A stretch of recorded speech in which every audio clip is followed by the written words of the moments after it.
घणा ई जहान आहिनि, उन्हनि में हिकिड़ो जहान अहिड़ो आहे। उन में दुख तमामु घणा न सुख कोन आहे। उन में अखियुनि मां दर्द पियो वहंदो आहे।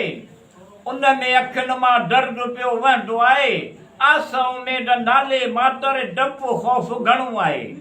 घणा ई जहान आहिनि, उन में हिकिड़ो जहान अहिड़ो आहे। उन में दुख तमामु घणा आहिनि, सुख कोन आहे। वफ़ा जो पुतलो केतिरो बि थिए किताबनि में लिखियलु आहे।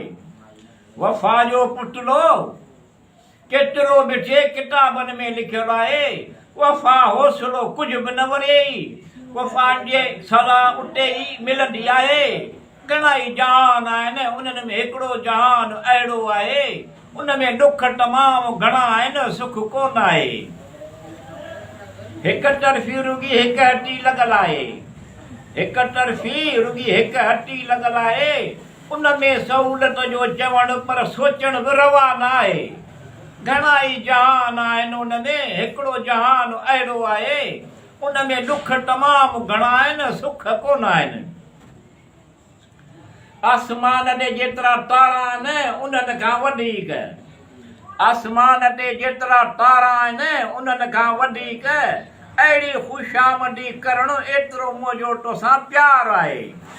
घणा ई जहान आहिनि, उन्हनि में हिकिड़ो जहान अहिड़ो आहे। उन में दुख तमामु घणा आहिनि, सुख कोन आहिनि, सुख कोन आहे।